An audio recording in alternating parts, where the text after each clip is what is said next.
Bismillahirrahmanirrahim. Bismillahirrahmanirrahim. Demi Allah saya bersumpah Demi Allah saya bersumpah sebagai ahli akan memberikan pendapat terhadap soal yang ditanyakan menurut pengetahuan saya dengan sebaik-baiknya.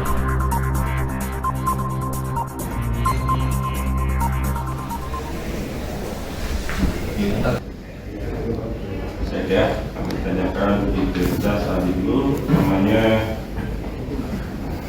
di Politeknik Profesor Dr. Abdul Rahman Budiono SMH ya, lahir di Madiun 18 November 1999, jabatan Ketua Senat Akademik Fakultas Hukum Universitas Brawijaya, kerjaan dosen Fakultas Hukum Universitas Brawijaya, alamat Jalan Yono Limboto Timur 2 Blok A5H 28 Sawah Gajah, Kota Malang, Jawa Timur ya. Ada pendidikan, mata kuliah yang diajarkan, hukum data, rumah dan hukum, data material, pengalaman sebagai ahli. Dalam pesan memberikan keterangan sebagai ahli. Ya.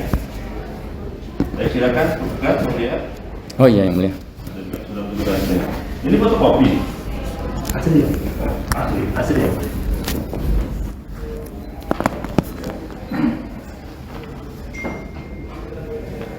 Boleh difoto yang mulia, yang lalu ahli juga difoto, yang lalu boleh saya foto. Yang lalu ahli kami juga difoto yang mulia. Yang lalu.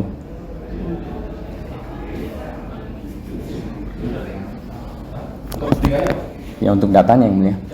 Ya. Baik yang mulia.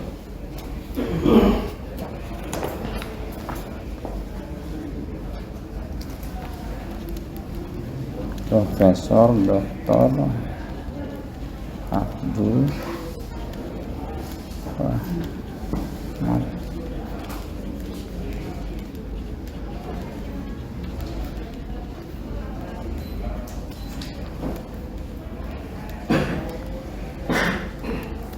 cukup yang mulia. Ya. Ya, makasih yang mulia.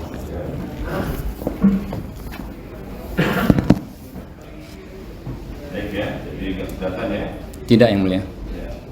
Sebelum memberikan pendapatnya, saudara ahli diambil sumpahnya. Silakan berdiri. Agama Islam ya? Ya, silakan berdiri.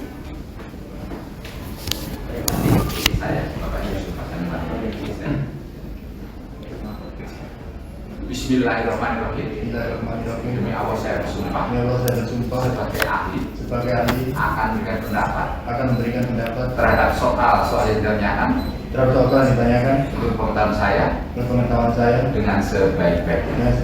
Terima kasih. Ya, ahli telah disumpah. Untuk ahli ini akan memberikan pendapat khususnya tentang apa? Terkait dengan hukum perdata dan hukum acara perdata. Baik ya, biar lebih mengenal. Silakan saudara untuk menanyakan kepada ahli. Baik, terima kasih Mulia. Mohon izin saudara ahli, dalam persidangan ini kami mengambil saudara sebagai ahli. Pertama kami ingin bertanya kepada ahli, misalkan apabila ada suatu kasus perkara perdata, misalkan ini antara si A melawan si B, ya, antara si A melawan si B. Kemudian si A ini antara si A ini menghadapi perkara ini, dia menggunakan advokat, katakanlah dia advokat si Z misalkan, sementara si B dia menghadapinya sendiri.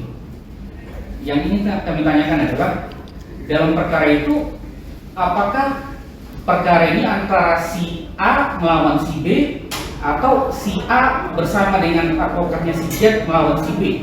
Mohon tanggapan ahli. Kalau untuk jasa sebutan salah mau dikoreksi, tapi substansinya yang bermasalah hanya adalah ADP dan kita melawan advokatnya. Jadi pure ini perkara antara si A melawan si B. perselisihan timbul karena A dan B. Baik, terima kasih saudara. Kemudian apakah si A ini bisa diidentikan nggak dia sama dengan advokatnya si Z ini? Identik gak ini? Antara yang buat perkara dengan yang kuasanya, identik gak ini? Bisa diidentikan nggak? Itu kan orang sering lupa bahwa pemberian kuasa itu berangkat dari perjanjian. Iya. Ya. Karena spesialnya pemberian kuasa, banyak orang menyangka itu seperti surat perintah. Iya. Sesungguhnya dia adalah perjanjian. Kalau perjanjian itu pasti sekurang-kurangnya bagian. Iya. Nah, dengan cara berpikir seperti itu, maka kalau sudah tanya itu pasti A yang mengadakan perjanjian pemberian kuasa dengan B, A bukan B. Dengan Z. Iya. Ada dia ada. Iya. Jaga begitu. Oke. Jadi bukan identik. Kemudian kalau dalam perkara perdaya itu, misalkan kan si A ini mendalilkan sesuatu nih, dia pakai pengacaranya. Ini sebenarnya dalil si A atau dalil si Z, dalil pengacara ini, dalil si A yang berperkara atau dalil si advokat ini? Advokat itu kan mewakili kepentingan kliennya, Iya. mewakili kepentingan orang yang memberikan kuasa untuk melakukan perbuatan hukum tertentu. Iya. Maka substansinya yang melakukan perbuatan hukum adalah orang yang berkuasa, bukan menerima kuasa. Jadi pemberi kuasa si A yang mendalilkan itu ya, karena diwakilkan oleh kuasa hukumnya gitu. Ya. Oke. Kemudian kalau si A bisa nggak si A ini dinyatakan atau dianggap melakukan PMH apabila dia mendalilkan sesuatu, misalkan mendalilkan sesuatu mengenai ini, dia mendalilkan sesuatu, bisa nggak dianggap si A ini jadi dianggap melakukan PMH, mendalilkan sesuatu dia ketika dia mendalilkan sesuatu? Saya teori dulu ya. Kita lihat nanti kalau menunjuk sejumlah peraturan. Betapa sehat sepanjang penerima kuasa melakukan perbuatan hukum untuk kepentingan klien orang yang memberikan kuasa dengan etika baik, maka dia tidak bertanggung jawab atas perbuatan yang dilakukan. Nah, konsep seperti itu diakomodasikan dalam undang-undang advokat. Jadi itu dalam arti tahu, masalah advokat tidak bisa dituntut sangat luas ya. Kayak kita pegang perkara itu tempat pidana. Ini logis. Karena kalau hanya berdasarkan konsep, jangan-jangan sekali waktu advokat dipersoalkan ketika dia menjalankan profesinya. Saking pentingnya masalah itu sampai undang-undang advokat disahkan yang lain menegaskan advokat dalam menjalankan profesinya dengan baik tidak bisa digugat baik dalam perkara mengenai pidana. Saya kira begitu. Karena tadi saudara Ali menyinggung mengenai undang-undang advokat, saya mungkin bacakan apakah ini yang dimaksud oleh saudara Ali bahwa pasal 16 undang-undang advokat nomor 18 tahun 2003 tentang advokat menyatakan bahwa advokat tidak dapat dituntut baik secara perdata maupun pidana dalam menjalankan tugas profesinya dengan etikat baik untuk kepentingan pembelaan klien dalam persidangan. Benar saudara Ali? Dijelaskan saudara ya. Hal seperti itu kan tidak ada kalau misalnya seorang dosen tidak bisa digugat perdata maupun pidana ketika menjalankan profesinya. Karena nggak perlu, tugas seorang dosen tidak bersinggungan dengan masalah-masalah baik perdata maupun pidana. Seorang advokat itu pasti bersinggungan dengan masalah-masalah perdata maupun pidana. Betapa seringnya dia menghadapi masalah tentang perlu perlindungan. Kita tidak dipersoalkan kiri kanan. Baik. Dosen kan tidak perlu. Baik. Bahwa presiden itu tidak perlu perlindungan seperti itu. Baik. Jadi karena profesi advokat ini yang memang ada untuk kepentingan itu, jadi ada riskan dia gitu. Persoalan perdata maupun pidana. Maka perlu ketentuan seperti itu. Baik. Tadi karena saudara Ali menyinggung putusan Mahkamah Konstitusi, apakah benar ini maksudnya putusan Mahkamah Konstitusi nomor 26 garis miring PUU 9 Romawi garis miring 2013 yang menyatakan bahwa pasal 16 Undang-Undang nomor 18 tahun 2003 tentang advokat, sepanjang tidak dimaknai advokat tidak dapat dituntut baik secara perdata maupun pidana dalam menjalankan tugas dan profesi dengan etikat baik dan untuk kepentingan pembelaan klien di dalam maupun di luar persidangan. Kemudian pasal 16 Undang-Undang Advokat tidak mempunyai kekuatan mengikat sepanjang tidak ada yang mengenai advokat tidak dapat dituntut baik secara perdata maupun pidana dalam menjalankan tugas profesi dengan etikat baik untuk kepentingan pembelaan di dalam dan luar persidangan pengadilan. Apakah itu yang saudara ahli tadi karena menyinggung dari putusan Mahkamah Konstitusi? Kalau saudara mengikut beberapa nomor undang-undang dan nomor putusan MK, saya sebetulnya tidak apa. Tapi saya yakin betul bahwa di dalam ada putusan MK yang menentukan bahwa seorang advokat ketika menjalani profesi dengan etikat baik loh ya, secara benar, dia tidak bisa digugat dari tata pidana. Itu karena seorang advokat itu memang pekerjaannya berisiko dengan perkara-perkara seperti itu. Baik. Presiden saja nggak ada undang-undang menjamin seperti itu. Baik. Terima kasih saudara. Pertanyaan tadi kan si A tidak bisa dianggap dia melakukan ketika dia menjalankan sesuatu maka dia dianggap melakukan PMH. Kemudian pertanyaan selanjutnya, apabila si A ini mendalilkan sesuatu, kemudian dalil ini diterima yang mulia majelis hakim, masih pertanyaan selanjutnya, dapatkah itu menjadi dasar dia dinyatakan atau dianggap melakukan PMH juga ketika dalil itu diterima oleh majelis hakim? Jangan bilang diterima, karena kalau dalil itu tidak diterima aja misalnya. Iya. Nah, kayak saya mas, Iya. saya dalil itu dikesampingkan oleh yang oleh majelis hakim. Toh tidak bisa atas dalil itu orang dikatakan berbuat melawan itu. Karena dia mendalilkan. Karena dia substansinya mendalilkan kepentingan. Ini kan ada utang kan mesti harus menyatakan hal prestasi. Iya. Atau rumahnya dirusak karena ada perbuatan melawan hukum dulu. Iya. Ketika tidak terbukti ya sudah, yang dikatakan pembenaran lah, yang lainnya tidak bisa. Oke. Baik, terima kasih. Kemudian misalkan nih, tadi kan saya mencontohkan antara si A dan si B itu. Misalkan suatu ketika si B ini, kemudian dia menyurati kuasa hukum si A gitu, disurati gitu. Seperti kita tahu kan si A ini kan pakai advokat itu kan bukan pejabat publik gitu. Terus advokat itu juga adalah seperti yang tadi saudara Ali katakan adalah suatu profesi yang kebetulan itu melindungi pihak yang diwakilinya gitu.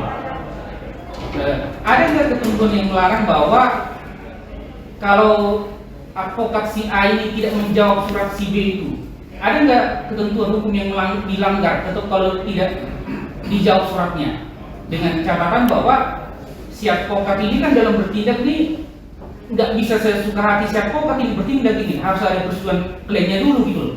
Selain itu juga dari segi strategi berperkara juga, strategi bisa aja segala macam gitu. Kalau misalkan dianggap tidak menjawab itu dianggap bagi strategi penanganan perkara, maka dia nggak jawab gitu. Pandangan saudara Ali ini, hal ini gimana? Misalnya kondisi yang berbeda, saya kepentingan bahasa tidak salah menjawab. Dalam bahasa pribadinya. Misalnya saya seorang advokat, ya, klien saya namanya A misalnya. Lawannya B. Kemudian B menyurati saya. Ya, ini kepentingan tertentu. Seperti itu ya. Pertanyaannya. Ya.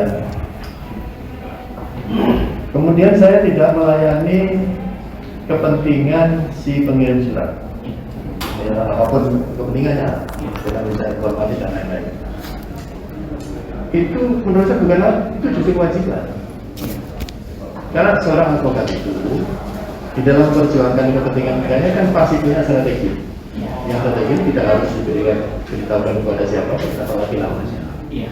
Jadi menurut saya itu justru bukan ada kewajiban yang jelas, tapi itu memang tidak boleh. Baik, jadi tidak boleh karena itu ya namanya advokat ya pasti dia untuk kepentingan melindungi pihak yang diwakili. Masing-masing advokat pasti punya strategi untuk membela kepentingan dia. Baik, Pak. Tadi kita misalkan nih ada sebuah organisasi, katakanlah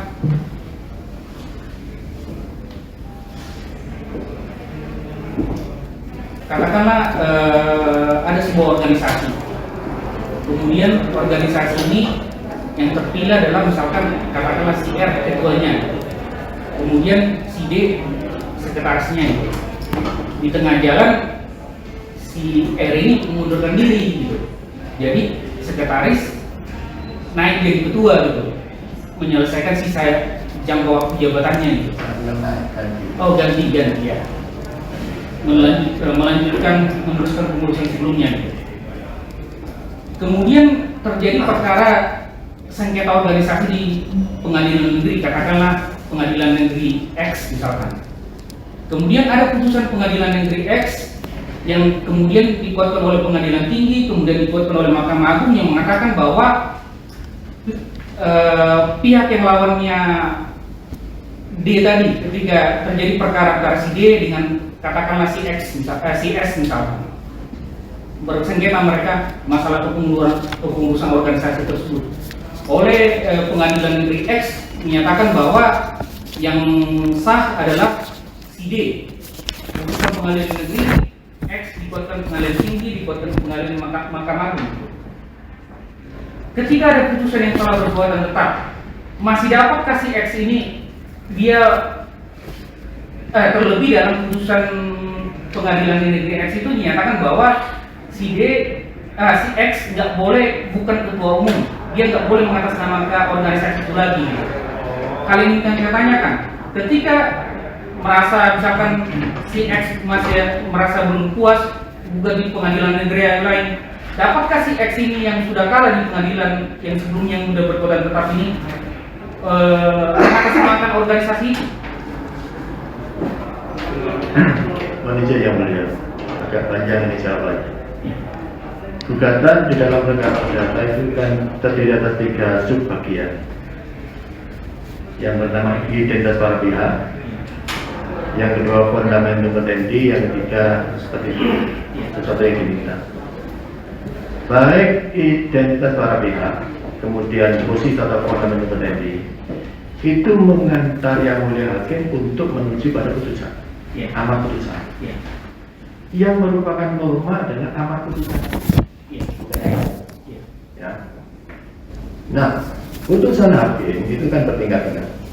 Ada tingkat pertama seperti di Jakarta Pusat ini, Pengadilan Tinggi Jakarta dan seterusnya Mahkamah Agung. Kalau sudah ada putusan yang berkekuatan hukum tetap, yang lazim kita kenal sebagai inkrah kemiskinan, maka suka tidak suka, senang tidak senang, itu yang harus dihormati. Jadi tidak, jangan bicara yang lain. Apapun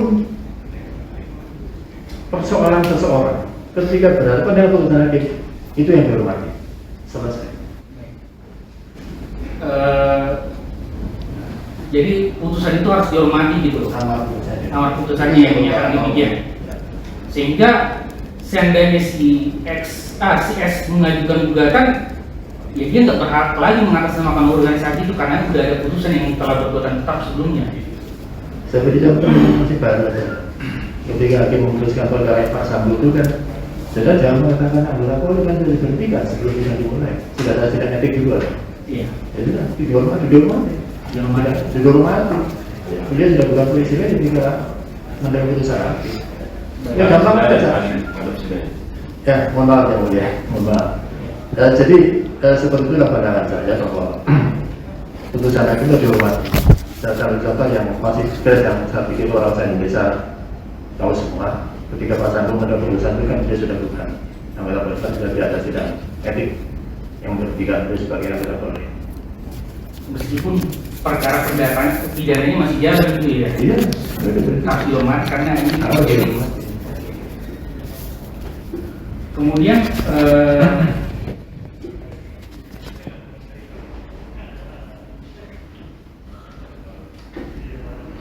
misalkan tadi kan kami katakan kan ada di perkara X udah berkekuatan tetap itu kan gitu.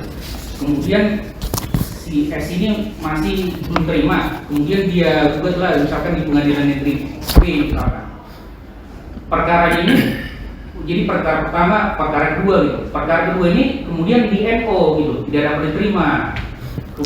Kemudian pengadilan banding membuatkan pengadilan negeri, kemudian pengadilan Mahkamah Agung masih meriksa perkara ini gitu. misalkan kemudian dia mau ngajukan perkara ketiga nih, perkara yang sama mengenai urbanisasi juga yang dibahas perkara ketiga di pengadilan yang sama. Itu bagaimana pandangan ahli atas hal itu? Karena kan ini ada udah perbuatan tetap, terus ada perkara yang sama juga udah di NO masih periksa kasasi saat ini, kemudian ada perkara ketiga lagi memeriksa hal yang sama juga lagi gitu. Kira-kira gimana? Tentunya jawabannya singkat, itu selesai dengan evidence itu. Tetapi saya sebagai menjelaskan secara agak susah pasti yang mulia ketika baca sosmed itu dari mana sejarah kelahiran. Terus bisa dibaca dalam buku The History of American Law. Bisa dijelaskan bahwa zaman dulu itu kan orang belum mengenal efisiensi, bukan ke pengadilan atau ke lembaga lain bisa ada nama bukan kalah bukan lagi begitu seterusnya, sehingga perkara itu malah kalau dibawa ke pengadilan nggak cepat selesai, padahal maksudnya cepat selesai mulai rasa cepat itu mewujudkan cepat nanti tadi kan dibatasi waktu dan selamanya. Misalnya salah satu putusan sama 15 tanggal 15 hari itu jaminan asas cepat. Ketika ada orang kalah maju lagi, kemudian orang berpikir kalau seperti ini kapan selesai? Maka orang berpikir bagaimana mengatasi masalah ini? Maka muncullah konsep namanya efisiensi. Perkara tidak boleh diputus lebih dari 1 kali. Kalau perkaranya sama, orangnya sama, sebabnya sama, yang diminta sama. Dan kata sama ini kemudian menimbulkan masalah. Di malam saya belum lama ini menjadi ahli, mula-mula orang gugat ditolak, kemudian gugat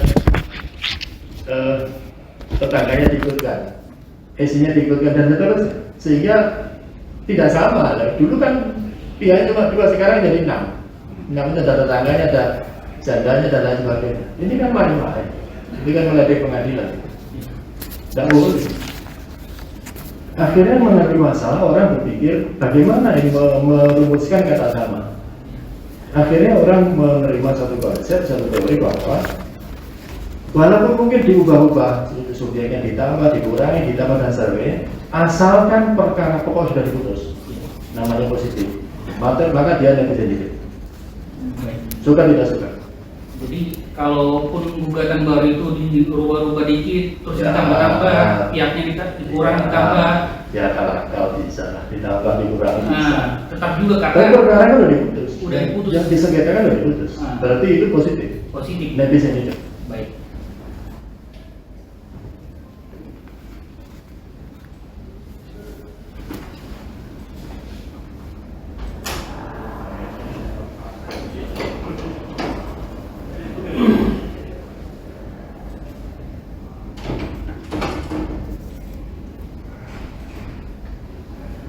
Kemudian ini kami tanyakan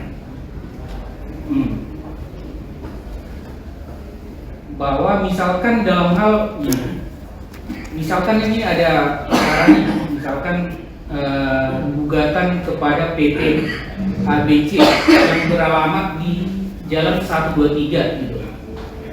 Padahal seharusnya namanya adalah PT ABCDEF misalkan, yang beralamat di Jalan 123. Yang ingin kami tanyakan, apakah ketika ada gugatan yang demikian gitu, yang dia gugat seharusnya PT ABCDE di Jalan 123, dia mengajukan gugatan ke PT AB gitu. Itu apakah dianggapnya itu sama subjeknya itu gitu loh? PT AB sama nggak dengan PT ABCDE gitu misalkan? Itu sama nggak?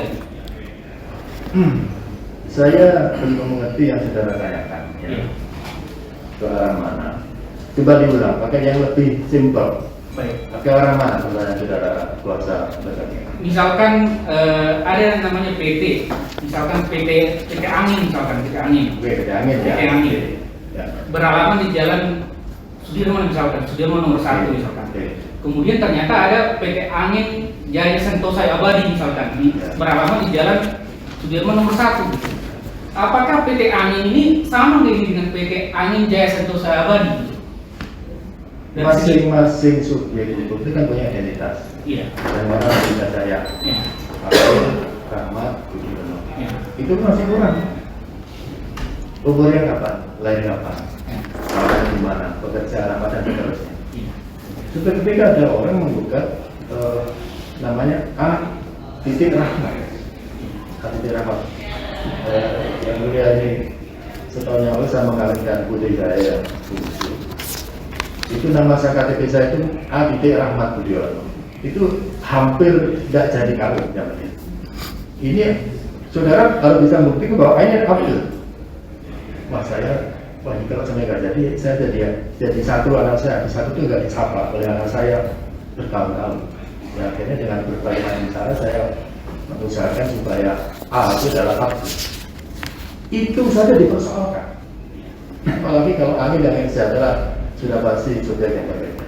Karena dari segi penamaannya udah berbeda, jadi itu nggak bisa dianggap sama dan nggak bisa dianggap sama-samakan gitu. Nggak boleh dianggap sama, itu kan namanya mirip-mirip. Nggak bisa Karena dianggap. daftar di Kumham kan PT Poso, Poso itu berkuasa di sekarang ini. Iya. Dengan PT Poso kan berbeda, Iya. hanya beda personal aja. Ya, itu loh, tidak pasti baik. Misalkan nih kan subjek hukum itu kan ada perorangan, ada badan hukum, PD, kejaksaan. Kalau terkait dengan kantor pengacara itu sebenarnya apakah itu badan hukum sebenarnya? Pendapat saudara? Subjek hukum itu kan ada dua. Dulu sekali, subjek hukum itu hanya orang. Kemudian orang berpikir, apakah tidak mungkin ada subjek hukum selain orang? Orang mencoba binatang. Misalnya di tempat-tempat tertentu, diupayakan agar sapi itu dipandang sebagai subjek hukum. Tapi tidak pernah berhasil. Yang berhasil justru konsep abstrak, yang namanya badan hukum. Dulu orang mula-mula menolak, jadi ketika seorang mengajukan disertasi dengan judul badan hukum sebagai subjek hukum, itu mulai ditolak habis-habisan. Hampir tidak lulus ujian. Tapi lama-lama kan diterima bahwa badan hukum adalah subjek hukum. Justru faktanya 60% kepemilikan itu tidak dimiliki perseorangan, malah dimiliki oleh badan hukum sebagai subjek hukum. Contoh, misalnya PT Gudang Garam. Ya. PT Gudang Garamnya badan hukum. Tapi kantor PT Gudang Garam bukan badan hukum. Perhatikan ya. Abdul Rahmat Budiono subjek hukum. Tapi rumah ARB bukan subjek hukum. Paham ya? Beda kan? Itu lebih bagus tuh.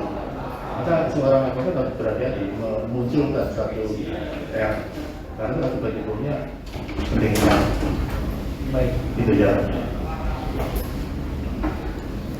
Sementara itu yang boleh Ada. Baik. Ahli, saya tergugat satu, kuasa hukum tergugat satu. Kami ingin pendapat ahli untuk mempertegas apabila dalam satu perkara gugatan yang sudah didaftar di pengadilan, di mana di sana ada penggugat dan ada juga tergugat. Yang berperkara ini, katakanlah penggugat itu diwakili oleh kuasa. Terus kemudian oleh kuasa ini di dalam gugatan membuat dalil-dalil, dalil-dalil ya sebagaimana yang dia tuntut di dalam gugatan yang digugat. Terus oleh pengadilan kemudian memutuskan perkara tersebut. Tapi sebelumnya oleh pihak lawan, tadi kan ada penggugat dan tergugat. Kemudian oleh tergugat mengatakan bahwa dalil itu tidak benar. Tapi oleh pengadilan kemudian memutus perkara tersebut. dan sampai mempunyai kekuatan hukum tetap. Apa pendapat ahli terhadap dalil-dalil yang sudah dipertimbangkan oleh pengadilan, dalam hal ini oleh majelis hakim, di dalam perkara yang tadi yang saya kasih contoh tersebut, sudah diputus dan mempunyai kekuatan hukum? Yang saudara tanyakan yang mananya? Yang saya ingin tanyakan pendapat ahli akan dalil-dalil yang disampaikan oleh kuasa hukum daripada penggugat yang dibantah oleh tergugat, tapi kemudian telah diputus oleh pengadilan, yang dimana apakah para pihak yang perkara ini tunduk terhadap isi putusan tersebut atas dalil-dalil tersebut. Saya beri contoh ya, supaya agak paham. Ini ada perkara yang terjadi betul di wilayah Pasuruan. Ada putusan hakim yang menolak gugatan seorang penggugat. Ketika menggugat kan pasti dia mengajukan dalil. Dalil diantaranya adalah bukan prestasi dan lain-lain. Putusan gugatannya ditolak. Atas gugatan ditolak itu kemudian tergugat melaporkan penggugat kepada polisi. Saya bilang sayangnya waktu itu polisi langsung minta pendapat ahli hukum pidana. Apakah dalil yang ternyata ditolak oleh hakim itu bisa dijadikan alasan untuk mengatakan seseorang melakukan perbuatan melawan hukum berupa penghinaan dan seterusnya? Ahli pidana mengatakan ya bisa. Baru setelah itu kemudian si penggugat menjadi tersangka. Kemudian tersangka itu menjadi seorang advokat, apakah minta keterangan kepada saya? Saya bilang tidak bisa. Ini kan orang sedang memperjuangkan haknya, dilindungi oleh undang-undang. Soal dalilnya ditolak oleh hakim tidak masalah. Sehingga dalil yang diajukan penggugat yang kemudian ditolak oleh hakim tidak bisa dikatakan sebagai apapun dia tuh fitnah, malah bukan. Orang sedang perjuangan. Kalau tidak gimana? Kalau lagi hutang gimana? Misalnya saya naik hutang kepada A, kan saya mengatakan orang prestasi. Saya sedang mempersoalkan orang yang merusak mobil saya, kan mengatakan orang si A melawan hukum. Soal tidak terbukti, ya sudah saya tidak membuktikan dalil saya, sudah saya dikatakan saya fitnah lah, pencemar, bukan. Orang sedang memperjuangkan haknya. Itu kira-kira jawabannya atas pertanyaan tersebut. Begitu yang mulia. Baik, terima kasih. Kemudian, sebagaimana contoh kasus tadi di mana ada penggugat dan tergugat. Kalau di dalam berperkara tersebut bahwa penggugat maupun tergugat diwakili oleh kuasa hukum masing-masing yang mempunyai hubungan hukum, apakah antara kuasa hukum dengan kuasa hukum atau prinsipal penggugat dengan tergugat? Pemberi kuasa dengan pemberi kuasa, bukan penerima kuasa melawan penerima kuasa. Yang berperkara itu kan misalnya saya dengan PT BCA, saya dikatakan bukan prestasi karena nggak bayar angsuran 2 bulan misalnya. Ya, itu saya tampil, saya sudah setor, tetapi tidak masuk ke PT BCA misalnya. Ada perkara seperti itu. Jadi yang berperkara itu saya dengan PT BCA. Mungkin saya menunjuk kuasa, mungkin juga PT BCA menunjuk kuasa. Tapi substansi yang berperkara adalah saya dengan PT BCA, bukan kuasa saya melawan kuasa PT BCA. Itu yang ada. Terima kasih. Ya, terima kasih Yang Mulia atas kesempatan yang diberikan kepada kami. Hari ini saya sungguh senang karena hakimnya lengkap. Yang mewakili perkara ini ada Pak Panji, ada Pak Yusuf, dan Pak Kadarman. Saya hanya ingin menyampaikan nanti kalau pada saat saya bertanya, ini kan ahlinya sudah profesor, jangan dilakukan interupsi Pak dari pihak penguat, biarlah. Ya, terima kasih Yang Mulia. Mohon izin, ahli telah, kalau bisa diinformasikan telah berapa kali menjadi ahli di persidangan? Saya ingat, belum saya catat soalnya Yang Mulia, baru saya catat nama aja. Sudah ratusan kali. Ratusan ya? Ratusan kali, sudah pasti. Ratusan ya. Soalnya kemarin ahli saya hanya baru 4 kali. Ratusan, baik. Tadi disampaikan juga tentang Pasal 16 Undang-Undang Advokat ada tertuliskan advokat tidak dapat dituntut baik secara perdata maupun pidana dalam menjalankan tugas profesi dengan itikat baik untuk kepentingan pembelaan klien dalam persidangan. Yang ingin saya tanyakan, apakah imunitas advokat berlaku mutlak dan apakah makna yang ditulis dalam menjalankan tugas profesi dengan itikat baik? Mohon penjelasan ahli. Baik, jadi sebenarnya saya mengiyakan ketika bicara undang-undang, nomor undang-undang dan nomor pasal, saya mengiyakan dari saudara kuasa tergugat. Ya. Karena saya sebagai ahli bukan tugas saya menghafalkan pasal-pasal dan nomor-nomor undang-undang. Intinya begini, saudara. Presiden saja sebagai orang yang nomor 1 di eksekutif tidak punya imunitas. Tidak ada ya? Tidak punya, apalagi dosen seperti saya. Kalau saya ngajar salah ya paling-paling saya nggak bisa naik pangkat itu aja. Tidak punya imunitas apapun. Kenapa demikian? Karena pekerjaan saya tidak rentan terhadap masalah-masalah yang bersinggungan risiko pidana dan perdata. Ya. Tetapi advokat itu pekerjaannya kan sangat rentan dengan masalah-masalah. Hampir pasti ketika dia menyelesaikan masalah berhadapan dengan pihak lain, baik sebagai rekan maupun sebagai lawan.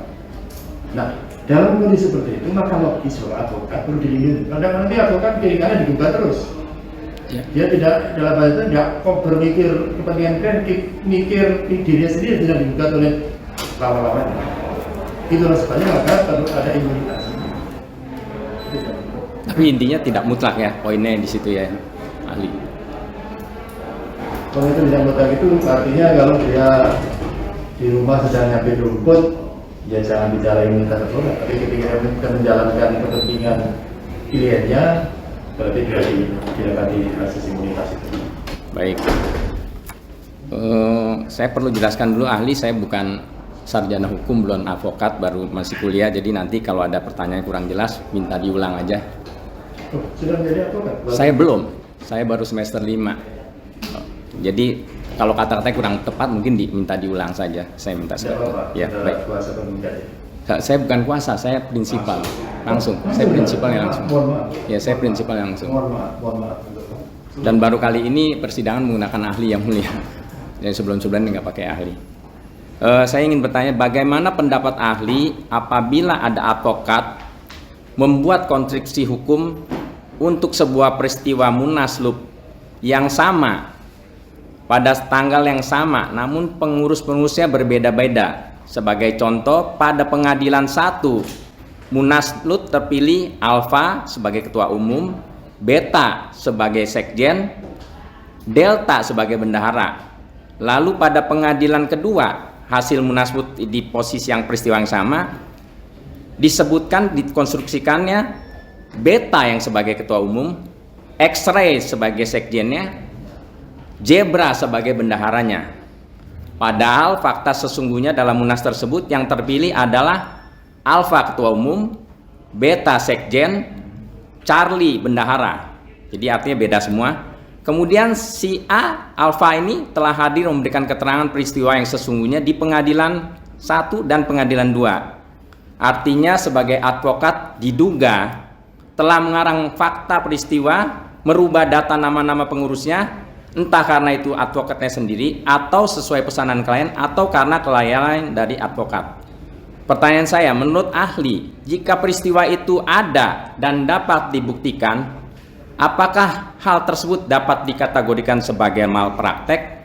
Lalu apakah advokat tersebut bisa dituntut secara perdata maupun pidana apabila memang, apalagi bisa menang di tingkat peradilan baik tingkat negeri tinggi dan Mahkamah Agung? Mohon penjelasan ahli. Baik, Tadi sesungguhnya persoalan itu sudah terjawab ketika saya melihat ini. Ketika subjek-subjek berselisih atau bersengketa kemudian diajukan ke pengadilan, itu substansi seorang advokat itu kan dia mewakili kepentingan kliennya. Ya. Sehingga dalil-dalil yang disampaikan itu harus dipandang dalil-dalilnya orang yang diwakili, bukan dalilnya si advokat. Kalau ada yang dipersoalkan atas dalil yang disampaikan, ya dibantah.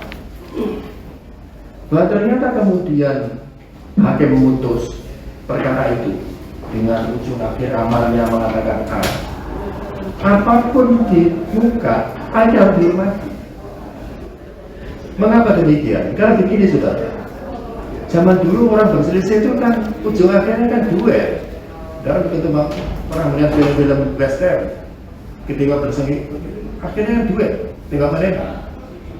Akhirnya kan tidak diterima.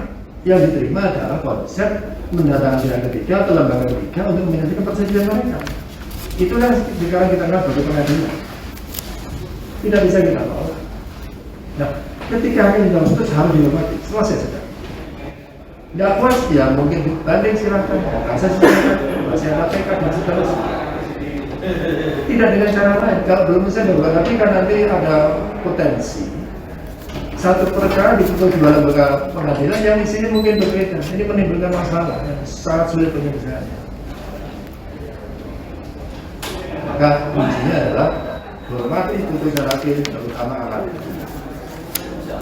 Jadi meskipun berbeda-beda gitu ya, di peristiwa yang sama, tanggal yang sama, hari yang sama, tapi dua produk. Kalau dipersoalkan ya jangan advokatnya, persoalkan orang yang dibela oleh advokat yang bersangkutan. Dipersoalkannya orangnya. Ya misalnya ada di bohong lah itu ya pokoknya silakan dibuktikan. Siap, saya lanjutkan. Ahli bisa diterangkan tata cara menerima calon klien terhadap advokat yang ingin memberi kuasa untuk pengadilan seperti apa sih menerimanya? Diteliti dulu seperti apa? Saya kira saya keberatan yang benar. Ini pekerjaannya bukan advokat. Oh, jadi, siap. Nanti tanyakan aja pada. Nggak apa-apa yang mulia. Ya mohon maaf ya. Ya nggak apa-apa yang mulia. Saya tidak menjawab. Iya nggak apa-apa. Artinya boleh tidak menjawab.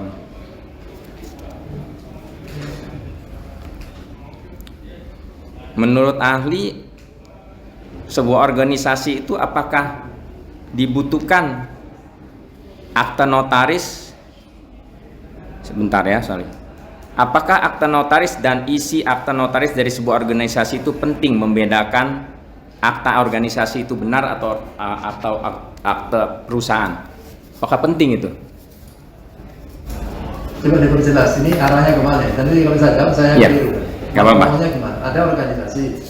Ada organisasi, di dalam aktanya itu kan pasti disebut bahwa ini akta organisasi, ini sebuah. Akta apa? Hah? Akta pendirian atau? Oh ya, akta pendirian dan akta perubahan. Perubahan ini perubahan ya, di akta perubahan. Kan di situ pasti disebutkan bahwa ini adalah akta organisasi bla bla bla. Nah, yang saya tanyakan, apabila di dalam akta tersebut disebutkan untuk selanjutnya disebut perseroan, kemudian berlanjut lagi dituliskan bahwa dalam rapat tersebut telah hadir seluruh pemegang saham dalam perseroan. Pertanyaan saya adalah, apakah akta organisasi tersebut bisa dikategorikan organisasi atau perusahaan? Karena disebutkan untuk selanjutnya disebut perseroan dan lanjutnya bahwa dalam rapat tersebut telah hadir seluruh pemegang saham dalam perseroan. Silakan saja, walaupun mungkin itu akta notaris ya. Tetapi keberadaan perseroan, kalau maksudnya perseroan terbatas, itu tidak digantungkan pada pernyataan orang perseorangan, termasuk orang notaris. Karena setelah akta pendirian PT misalnya perseroan, saya asumsikan itu PT perseroan, maka titel dia sebagai badan hukum resmi setelah ada keputusan dari Menteri Hukum dan HAM sebagai PT. Kalau belum ada itu, maka orang-orangnya itu dianggap melakukan perbuatan hukum orang perseorangan. bukan untuk dan atas nama perseroan tertentu sebagai badan hukum. Sepanjang tadi intinya belum dapat SK. Ya, artinya titel sebagai badan hukum tidak didapat dari pernyataan seperti itu, tapi dari keputusan Menteri Hukum dan HAM. Demikian juga sebaliknya kalau organisasi juga seperti itu. Artinya organisasi tersebut tidak memiliki kalau yang SK. lain itu berdasarkan pendaftaran. Jadi ada orang mendirikan organisasi tertentu didaftar untuk pengakuan. Pengakuan inilah yang merupakan pengakuan atas organisasi itu, baik dia itu maupun bukan. Baik, saya lanjutkan. Sepengetahuan saksi biasanya sepengetahuan ahli secara umum apabila membuat akta notaris itu berapa lama prosesnya untuk mendapatkan SK Kumham dalam pengurusan itu? Saya tidak tahu ya, Mulia, karena tidak perlu di bidang itu. Oh iya, nggak apa-apa yang mulia kan tadi saya nggak apa-apa. Itu Baik, bukan persoalan hukum. baik. Tadi disebutkan juga bahwa jika tidak mempunyai SK Kumham itu belum berlandasan hukum atau gimana? Itu perseroan terbatas. Untuk perseroan terbatas. Ini perkaranya organisasi. Kalau untuk organisasi, Dan tadi saudara kan mengatakan sebagai perseroan, asumsi saya. Kalau saudara perseroan tadi perseroan terbatas. oh iya, Kalau organisasi ya dia berdiri sejak didirikan. Didaftarkannya silakan aja, itu pengakuan dari negara terhadap organisasi yang bersangkutan. ya tadi yang saya sampaikan adalah di dalam akta organisasi pada saat perubahan akta tersebut karena ada perubahan penggantian pengurus disebutkannya untuk selanjutnya disebut perseroan, bahwa dalam perseroan tersebut hadir seluruh pemegang saham. Tadi pertanyaan pertamanya adalah apakah akta tersebut merupakan akta organisasi atau perseroan, karena disebutkannya perseroan. Yang saya tanya itu yang tadi awal. Berarti belum terjawab. Saya sudah jelas bahwa kalau itu yang dimaksud perseroan terbatas, maka keberadaan badan hukumnya sejak saat keputusan Menteri Hukum dan HAM. Ya, tapi ini faktanya adalah organisasi gitu. Akta organisasi yang ingin saya tanyakan, apakah masih berkaitan, apakah ada kesalahan menurut pendapat ahli? Ya, kalau PT diatur tertentu oleh undang-undang. Kalau yang lain kan tidak ada undang-undang spesifik mengatur masalah itu. Artinya kalau organisasi tidak dibutuhkan SK Kumham seperti itu pendapat ahli? Tidak begitu.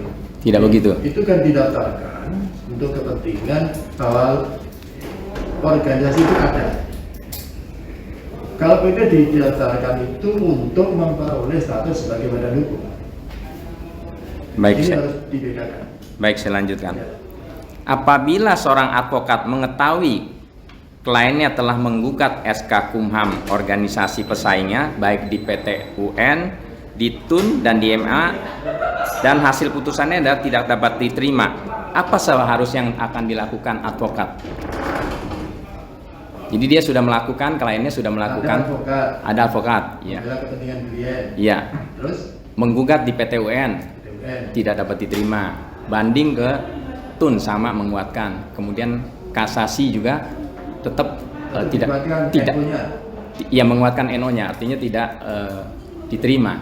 Apa yang harus dilakukan advokat? Ya, saya tidak tahu. Ya terserah, dan di kantor mau buka lagi ya boleh kan, eno kan? Ya. Itu kan sikap pribadi seseorang, bukan merupakan hukum. Dan saya susah menjawab. Baik.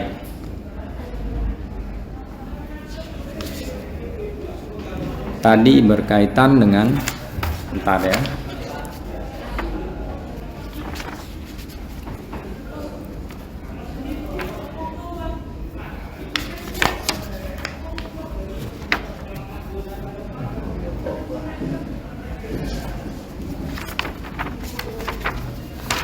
Sebentar yang mulia, soalnya saya loncat-loncat ini.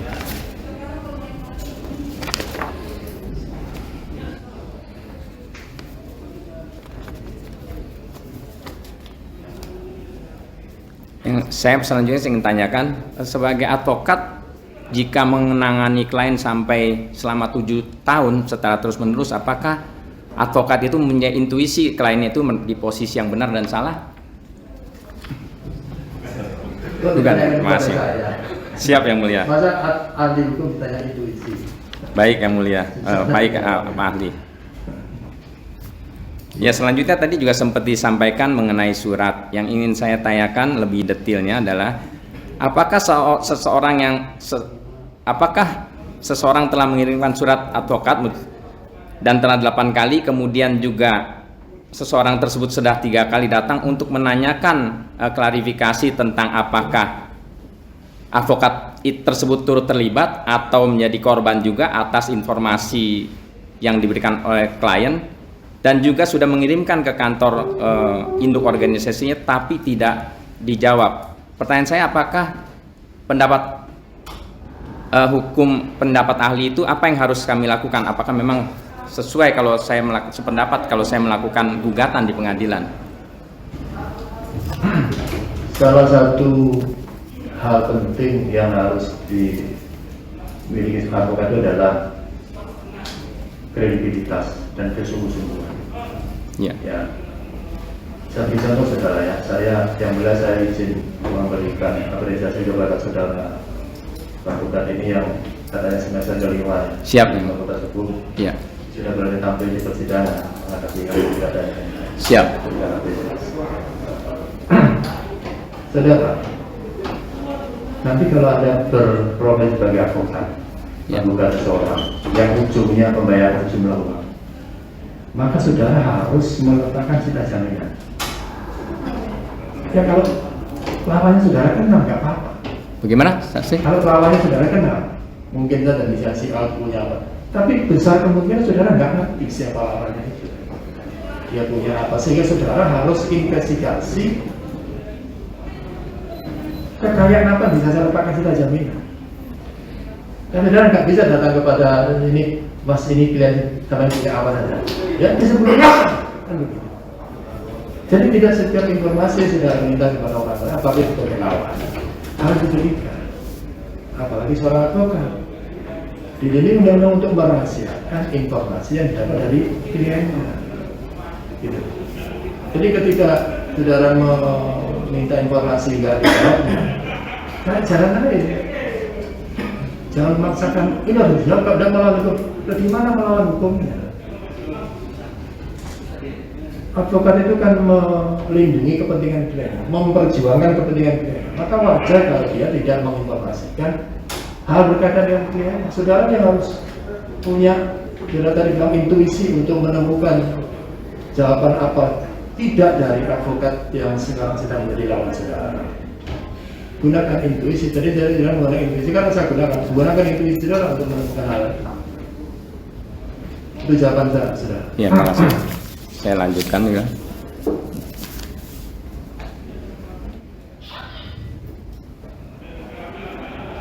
Bagaimana pendapat ahli jika seseorang advokat tadi membuat dalil gugatannya tidak sesuai fakta, kemudian hakim dan putusannya mengabulkan petitum yang tidak sesuai dengan fakta tersebut, baik di tingkat PN, PT hingga kasasi? Itu apa yang harus dilakukan? Ya saudara, Tidak sesuai fakta ya, maksudnya memang beneran tidak sesuai fakta. saudara banding. Kalau masih di yudek faksi kan saudara banding. Nanti kalau banding masih dikuatkan, ya kasasi.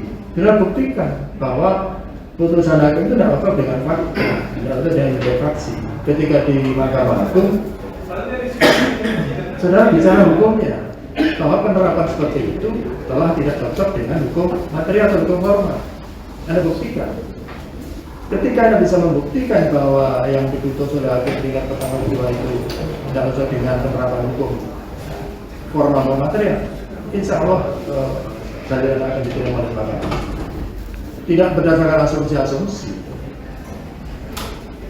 Nah, kalau saudara tahu itu, kenapa tidak disampaikan di persidangan ketika di tingkat pertama dan kedua? Ini Pak, kenapa Anda mempersoalkan itu di forum yang di pengadilan yang menurut saya sudah dihadang oleh asasi itu? Saya lanjutkan.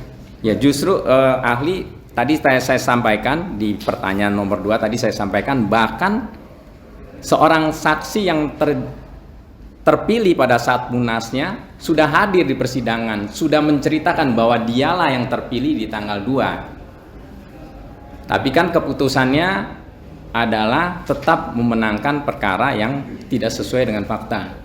Sebagai catatan juga, bahkan ada berita bahwa salah satu hakimnya, mohon maaf, di MA-nya juga sampai terkait dengan KPK.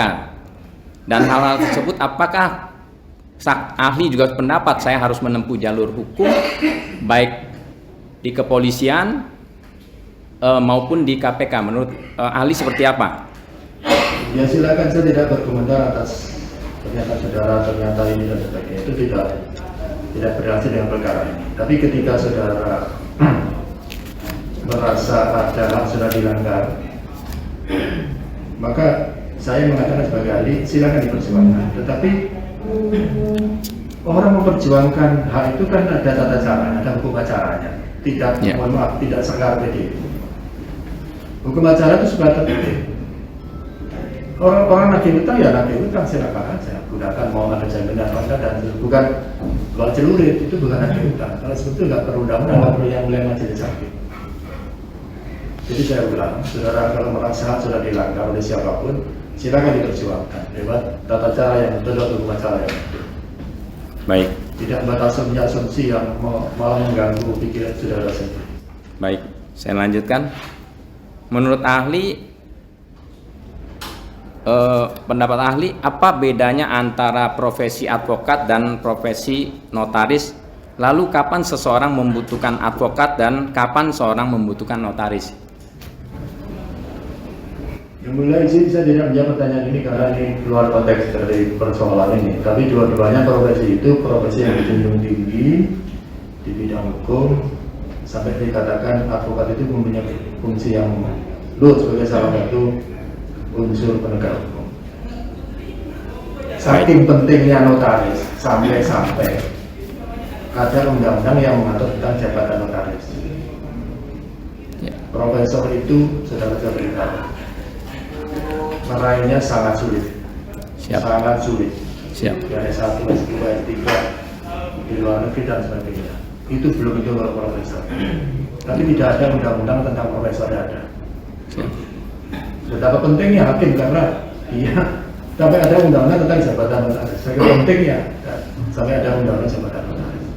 Jadi dua-dua itu bukan jabatan yang sangat penting di dalam komunitas perbuatan hukum. Ya, baik. Saya lanjutkan, tadi sempat disampaikan juga bahwa salah satu si A dan si B itu tadi disampaikan ada yang mengundurkan diri kemudian diganti. Yang ingin saya tanyakan, apakah bisa seseorang mengundurkan diri lalu seseorang lainnya menggantikan, kemudian dituliskan dia terpilih pada saat munaslup tersebut? Dia ini mengganti ya, jadi si A mengundurkan diri diganti si B. Apakah bisa si B dituliskan sebagai terpilih di munaslup tersebut? Saudara, setiap organisasi kan pasti punya anggaran dasar, anggaran bagaimana pengurusnya dipilih kan masih diatur. Bahasanya jangan naik, saya katakan diganti ya. Supaya tidak salah, misalnya dari saksi naik jadi tersangka loh, dari tersangka kok naik itu gimana? Itu kan dari saksi berubah menjadi tersangka. Nah, bahasanya kan naik jadi tersangka. Bahasa-bahasa itulah yang mengecoh pemahaman orang mengenai konsep-konsep hukum, termasuk mohon maaf, saya mohon izin yang mulia untuk saya sampaikan kepada saudara. Saya sebagai ahli harus mengatakan saya menghormati saudara dalam perjuangan hak saudara. Terima kasih, Prof. Saya menghormati. Tetapi ikutilah perjuangan itu dengan hukum acara yang baik. Siap. Ya, insya Allah kalau saudara ikut hukum acara yang baik, didukung oleh premis-premis yang baik, gugatan saudara akan diterima dan dikabul yang memang. Amin, amin. Tapi kalau saudara tidak mengikuti hukum acara yang baik, melanggar kode Indonesia ini ya orang, mohon maaf, tadi kan saya sempat tidak menjawab pertanyaan, bukan karena saya tidak mau, tapi itu bukan wilayah keahlian saya dan itu tidak patut ditanyakan di forum seperti ini. Siap, Prof. Ya. Terima kasih. Itu yang mulia. Tapi konkretnya seperti apa tadi? Apakah mungkin tadi? Apakah bisa tepatnya? Apakah bisa Kalau seorang saudara presiden ya sudah, saudara mikir yang lain. Kalau presiden ya sudah dihormati, sudah lah. Kan mikir yang lain. Saudara mau jabat apalah, nanti nyalonkan presiden ya boleh kalau ada yang mencalonkan kan begitu. Kalau menurut saya izin kebenaran harus diperjuangkan. Izin tadi disebutkan mengenai kembali kepada ADART. Saya ingin bertanya sedikit kepada ahli, apa bedanya perbedaan Munas dan Munaslup kalau dalam sebuah organisasi? Kalau Munas itu suatu agenda yang dijalankan secara reguler. Jadi atau misalnya mau 5 tahun sekali, tapi ketika ada kepentingan mendesak, maka boleh diadakan Munaslup, musyawarah nasional luar biasa. Misalnya PSSI, ya, ada kepentingan mendesak, diadakan Munaslup di sana, ya silakan aja. Untuk kepentingan tertentu, mau menghadapi event, gelaran U20, yang sekarang lagi ramai dalam masalah negara Israel. ya. Ya, silakan. Itu yang mulia. Satu Tapi lagi, itulah, ya, saya menjelaskan bukan Israel, saya menjelaskan kepada saudara tentang. ya. Satu lagi, apakah sebagai advokat kalau mendapatkan klien menyatakan hasil munaslup, apakah dibutuhkan dokumen-dokumen hasil munaslup itu untuk diajukan ke persidangan? Munaslup itu pasti kegiatan yang besar, saudara. Ya. Sudah pasti ada berita acara, biasanya justru diminta seorang notaris untuk membuatkan berita acara. Itulah akta yang dibuat oleh notaris. Pertanyaan. Akta yang dibuat di hadapan. Tapi Ya. notaris datang di Munas atau Munaslup membuat berita acara, itu akta yang dibuat oleh notaris. Ya. Tapi ketika saudara dan saya datang ke hadapan notaris membuat akta yang dibuat di hadapan notaris itu berbeda. Pertanyaan selanjutnya, pendapat ahli bagaimana kalau secara fakta tidak ada dokumen yang dilampirkan kepada notaris? Tidak ada dokumen munaslupnya itu, baik daftar hadir, quorum, pimpinan sidang, SK-SK putusan itu tidak ada. Menurut pendapat ahli seperti apa? Ya tidak ada itu pernah ada tapi hilang atau tidak pernah dibuat, ada sedikit ya. Rasanya untuk kegiatan sebesar Munaslup atau Munas pasti ada berita acara, apapun bentuknya. Baik, cukup yang mulia. Sementara cukup yang mulia. Sudah cukup ya. Terus mulai ya. Mungkin yang boleh satu aja. Penegasan aja yang mulia tadi kan ada organisasi ketuanya ini, organisasi ketuanya ini. Misalkan mereka bersengketa awalnya itu menyatakan bahwa misalkan yang dibuat ini kan bersengketa itu menyatakan bahwa perkara ini adalah bukan perkara pun tetapi perkara pengadilan negeri. Nah, akhirnya di NO banding dibuatkan kasasi di NO. Karena ini itu bukan perkara pun, makanya ini mengajukan gugatan ke pengadilan negeri. Jadi udah benar ketika dia menuruti apa yang dinyatakan putusan tun itu, dia bawa perkara itu ke pengadilan tun, maka itu udah benar. Mendapat saudara ahli? Masing-masing badan peradilan itu kan punya kewenangan absolut, di samping kewenangan relatif. Kalau ada seseorang membawa perkara A kepada pengadilan tun misalnya, padahal A itu bukan kewenangan absolutnya, maka harus di-echo. Itu natural, itu wajar. Hakim mungkin mengatakan ini bukan kewenangan kami, ini kewenangan peradilan umum. Itu menjadi wajar juga. Ya sudah. Baik, terima kasih. Satu aja mulia-mulia, menarik tadi. Satu aja, tadi kan saya ahli juga tahu saya sudah berusaha ya, dan berusaha berjuang, dan tadi juga disampaikan bahwa harusnya ada dokumen untuk munaslup.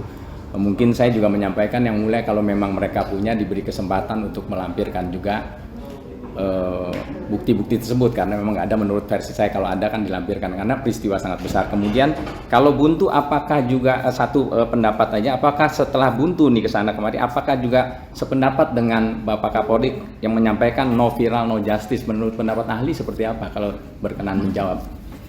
Gimana? no viral no justice, karena ini sudah saya sampaikan kan, kalau memang ada bukti disampaikan. Kemarin yang mulia menyampaikan juga dilaporkan polisi. Siap yang mulia. Ya, siap yang mulia. Saya sampaikan supaya didengar juga yang mulia. Mungkin cukup itu kalau ingin disampaikan. Data ya saran yang sampai viral, karena itu private kan. Tapi juga banyak persidangannya juga tertutup, apalagi di Bali dan seterusnya. Itu yang mulia. Siap. Terima kasih yang mulia. Baik, terima kasih ahli telah berikan pendapatnya yang jelas merampas ilmu bagi kami juga dan mengingatkan kembali. Terima kasih. Untuk ini KTP-nya kami kembalikan. Terima kasih Prof.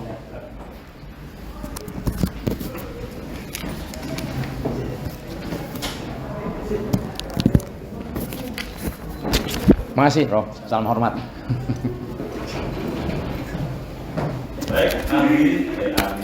Dari terbuka masih ada yang saya buka. Cukup. Berarti kesimpulan. Siap yang mulia. Minggu depan. 2 minggu yang mulia saya. Namanya masih mahasiswa yang mulia. 2 minggu lah minta yang mulia. Kalau di sini bukan mahasiswa, para pihak. Oh siap. Usahakan 1 minggu dulu, ya. Iya baiklah yang mulia. Saya usahakan. Ya, 1 minggu ya. Ya makasih yang mulia. Soft copy-nya lupa. Siap yang mulia. Jelas ya? Siap yang mulia. Kita tunda sampai dengan hari ini bersama hari Rabu tanggal 5 April 2023 dengan acara agendanya kesimpulan. Cuma memang tidak wajib, tapi saya pasti buat yang mulia. Kurang pas, ya. Siap yang mulia. Jelas ya? Siap. Jelas. Baik, kita Makasih yang mulia.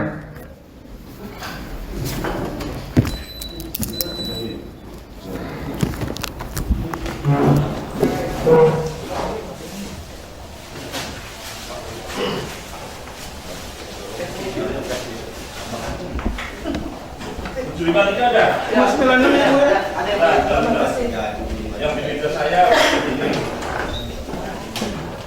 Ayo. 75 aja, ayo. Yang 53. 53 dulu. Mantap. Nanti kita lanjut di luar. Dan perkara perdata nomor 73 Ya, oke, dari sidang tadi, keterangan ahli itu menentukan Anda atau berpihak ke? Ya tadi ahli yang dihadirkan oleh pihak tergugat 3 Kantor Hukum Oto Hasibuan yaitu Profesor Dr. Abdurrahmat Budiono SHMH. Dan sebelum saya sampaikan dulu, tadi hakimnya cukup lengkap ya, hakim ketuanya dihadiri Pak Panji Surono, kemudian ada Pak Yusuf Pranowo dan juga yang mulia Kadarisman. Jadi sudah lengkap hari ini mereka hakim-hakim yang menyidangkan perkara 258. Dan tentu buat saya hari ini dihadirkan ahli, tadi juga saya sampaikan pada sidang-sidang sebelumnya tuh tidak dihadirkan ahli baik dari pihak saya maupun dari pihak lawan saya tersebut. Dan kali ini dihadirkan, kalau yang lalu juga Mas Sugeng Teguh Santoso sudah memaparkan dengan sangat baik. Hari ini meskipun dari pihak Kantor Hukum Oto Hasibuan juga menguntungkan bagi kita karena terungkap ada beberapa hal yang kunci paling penting adalah tadi saya bertanya tentang munaslup. Munaslup itu disampaikan oleh ahli adalah peristiwa yang sangat besar, jadi pasti ada dokumennya. Dan tadi saya sampaikan juga kepada yang mulia, silakan kalau ada dokumennya dipersilakan mengirimkan bukti tambahan. Tapi memang nggak ada, meskipun memang tidak wajib memang, tapi sesungguhnya tidak ada.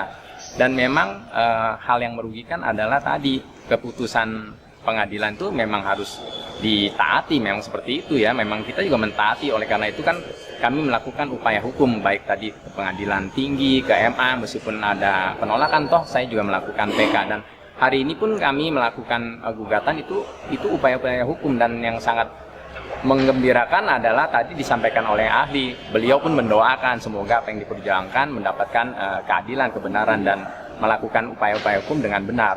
Meskipun tadi juga saya ada bertanya tentang apakah kalau upaya-upaya ini mengalami kebuntuan juga bisa sepakat dengan statement dari Bapak Kapolri yaitu no viral no justice, meskipun tidak dijawab dengan jelas. Jadi dengan adanya kehadiran ahli itu makin terungkap karena banyak hal-hal juga yang penting, yaitu tadi bahwa Undang-Undang Advokat yang nomor 16 itu bahwa imunitas advokat itu tidak mutlak ya, jangankan seorang advokat, seorang presiden pun disampaikan tidak mutlak kalau melakukan perkara-perkara pidana. Itu pertama. Dan hari ini adalah sidang hari Rabu tanggal 29 Maret 2023. Saya didampingi juga Mas Ince, mungkin ada tambahan sedikit Mas Ince yang bisa disampaikan tadi yang mengikuti sidang, mungkin ditambahkan. Oh iya, kalau saya sih melihat substansinya bahwa ahli menyatakan apabila ada keterangan-keterangan atau informasi yang dianggap misalnya kurang untuk diperjuangkan, seharusnya disampaikan pada sidang yang kemarin, tata cara yang bersidang. Nah, kemudian dari penggugat sudah menyampaikan apa yang disarankan oleh ahli justru sudah disampaikan pada sidang-sidang sebelumnya. Nah, di sidang itu disampaikan bahwa ada saksi yang mengaku melanjutkan sebagai ketua umum, tapi dalam dokumen mereka itu justru dia sebagai terpilih, dan bahkan ada ketua umum yang terpilih mengaku di persidangan lalu, tapi keterangan itu kemudian tidak didengarkan oleh hakim yang memutuskan perkara itu, akhirnya justru memenangkan. Nah, kemenangan itu yang tadi dipertanyakan oleh ahli, kenapa tidak disampaikan. Nah, ketika dia mendengarkan bahwa itu sudah disampaikan, maka dia mendorong dan memberikan dukungan kepada penggugat untuk terus memperjuangkan keadilan yang dianggap merugikan oleh penggugat, sehingga dia justru mendukung. Nah, apakah gugatan yang saat ini sedang berlangsung bagian daripada saran dia itu kan tergantung dari majelis hakim yang berikut ini, apakah kemudian mau menerima gugatan ini atau menolak. Nah, keadilan itu kan ada di majelis hakim. Kalau tadi dia bilang, kalau dulu kan orang kalau mencari keadilan kan disuruh berantem, ya kan, bertarung. Nah, kalau sekarang kan ada pihak ketiga di pengadilan. Nah, kalau di pengadilan yang dulu 1, 2 kemudian semua dinyatakan ya kan gagal. Nah, siapa tahu di pengadilan ini kemudian ada nurani hakim yang memberikan pencerahan bahwa kemana lagi kalau seseorang mau memperjuangkan. Kalau misalnya hakim yang dulu memutuskan itu terbukti dia akhirnya terkait dengan perkara korupsi, ya kan, yang di Mahkamah Agung itu, ya kan, berarti putusan dulu itu menjadi satu pertanyaan besar, ya kan, karena ada missing link di situ. Tadi kan ahli bilang bahwa kenapa substansi hal itu tidak disampaikan di sidang yang lalu. Menurut penggugat sudah disampaikan, bahkan saksi-saksinya, ya kan.